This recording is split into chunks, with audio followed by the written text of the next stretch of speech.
Let me do a quick example, which is simple, but illustrates the technology we've developed.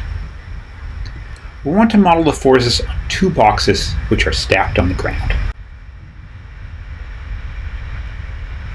We will label them T and B for top and bottom.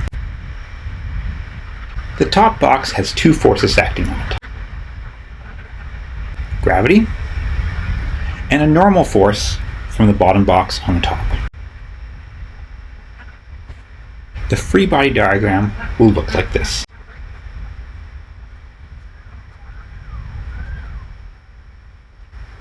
The bottom box has three forces acting on it: gravity, the normal force from the top box on the bottom,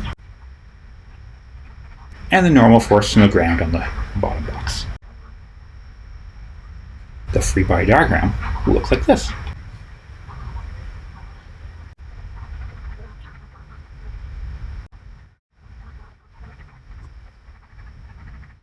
And let's add an axis. Neither box is accelerating, so the net force must be 0 in each case. For the top box, this means that the normal force from the bottom on top must equal the weight of the top box.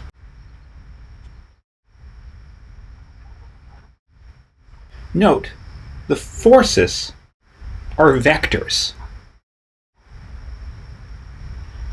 And I always take the symbols written here beside the vectors to represent the length of the vectors.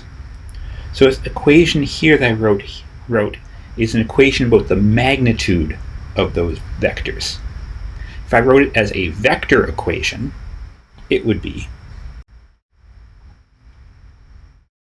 those vectors are pointing in opposite direction, but the magnitudes are equal. We can do a similar thing for the bottom box.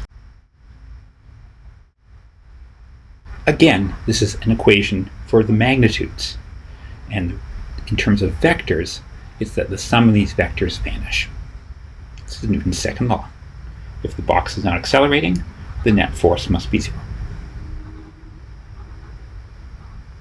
Newton's third law gives us an additional piece of information, and that is that the normal force here is equal and opposite to the normal force there. In terms of the magnitudes, that means that N B on T is equal to NT on B.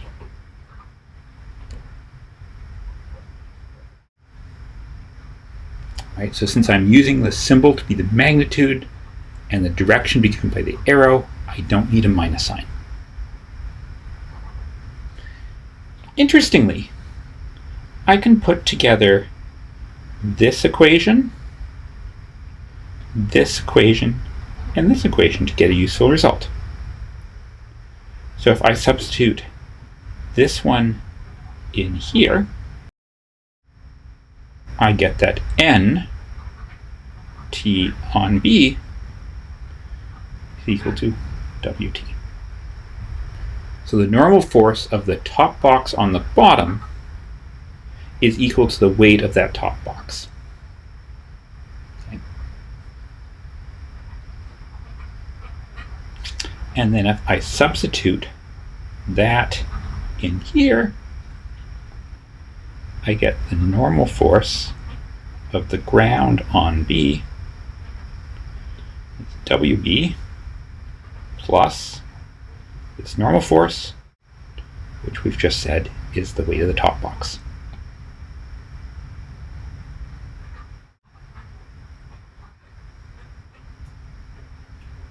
There's another nice way to think about this. If I go back to my original picture, and instead of analyzing each of those boxes separately, I treat it as one system.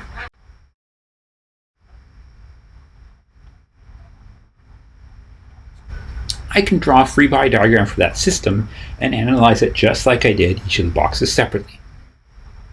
When I do this, I include only all the external forces on the system. So I don't want to include the forces between the top and the bottom block.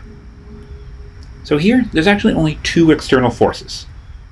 There is gravity, which is the weight total, and then there's a normal force from the ground. And that's our good friend Ng on B. Right? Applying Newton's second law, the total force must be 0. So in this case, it means that W total is equal to Ng on B. Well, that's the same equation that we have here. That the weight of the top box plus the weight of the bottom box is the total weight. Weights are additive.